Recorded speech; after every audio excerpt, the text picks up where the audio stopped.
Et c'est dans les moments les plus difficiles que tu apprends le plus. J'ai pendu un document qui s'appelle Horizon Excellence. Donc, il fait le tour de qu'est-ce qui marche pas, où en sommes-nous, que voulons-nous, qu'avons-nous. Et à ce moment-là, on a créé le Select de Québec, qui était une équipe universitaire pour pouvoir coacher l'équipe l'été, mieux se préparer. C'est vraiment ça, le mot Select. Tu vas voir le lien avec le Royal Select par la suite.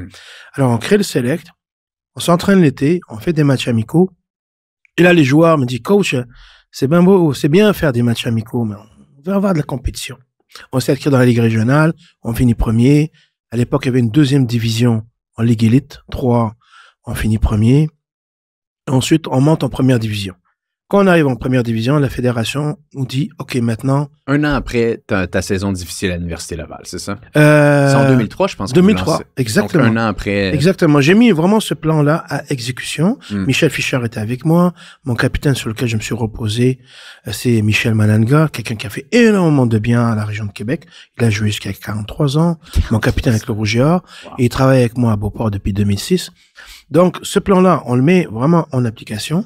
Et quand on arrive en première division, là, la Fédé nous dit, vous pouvez pas rester seul comme ça, vous devez fusionner avec un club.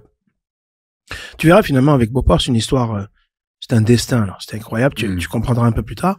Donc, j'essaie d'offrir la franchise à tous les clubs dans la région de Québec. Beauport lève la main. Donc, on intègre l'équipe là, et j'arrive avec tout le staff du Rouge et Or à Beauport. C'est ça qui va permettre à Beauport de faire un grand bond. Parce que moi, la moitié de l'équipe et tout mon staff, je les ai intégrés dans le club.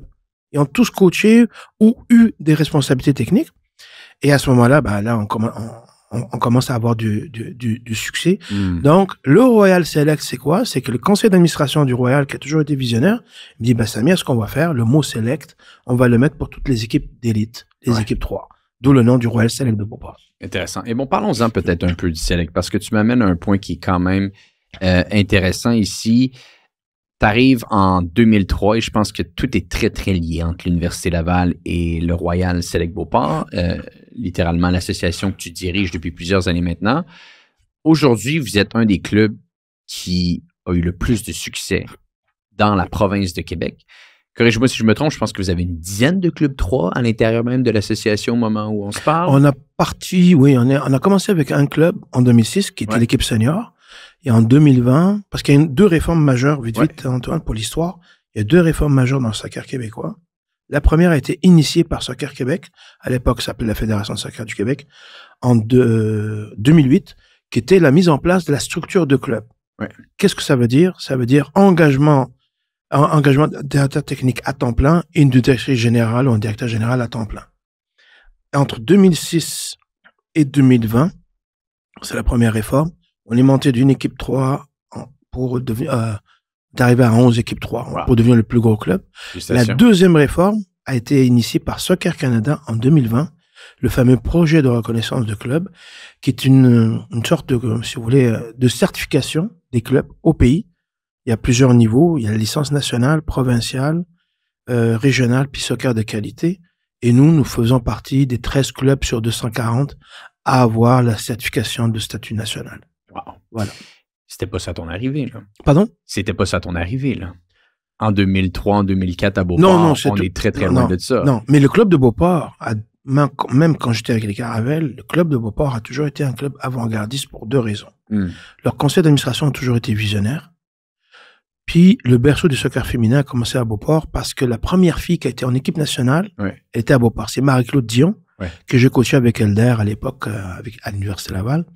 Et après, ça a donné des modèles. Ensuite, il y a beaucoup de monde qui sont venus et ont fait leur job, comme Guillaume Couillard, Marie-Pierre Bilodeau, qui ont été les premiers directeurs techniques. Et puis après, ça a créé des modèles. Puis après, le succès enchaîne le succès. Puis des équipes de filles qui ont remporté les titres nationaux. Bien sûr. Voilà. Et bon, mais tout de même, à Beauport, quand tu arrives, il n'y a pas nécessairement cette infrastructure-là. Tu avais un plan, Horizon Select, un petit peu que tu nous parlais un petit peu plus tôt. Horizon Excellence. Horizon Excellence, pardonne-moi. Oui.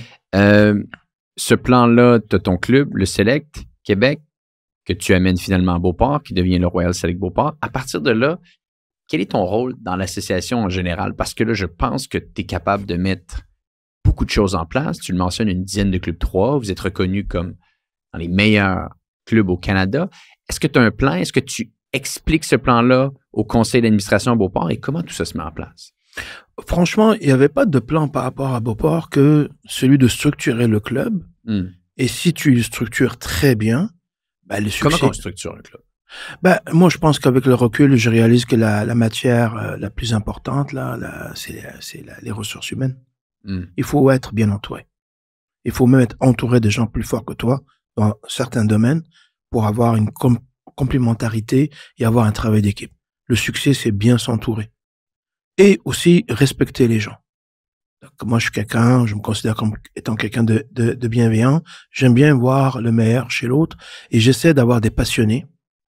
Et on se fait pas seul, Antoine. On n'arrive à rien faire seul. Il faut juste avoir les bonnes personnes. Je répète encore, le club de Beauport a toujours été visionnaire au niveau de son conseil d'administration. Ils m'ont donné carte blanche. On a une directrice générale exceptionnelle, Madame André Bolduc. L'équipe s'est étoffée depuis ce temps-là. Puis la roue tourne. Alors, j'ai pas l'impression de travailler. C'est peut-être un peu la bonne chose, puis le danger aussi.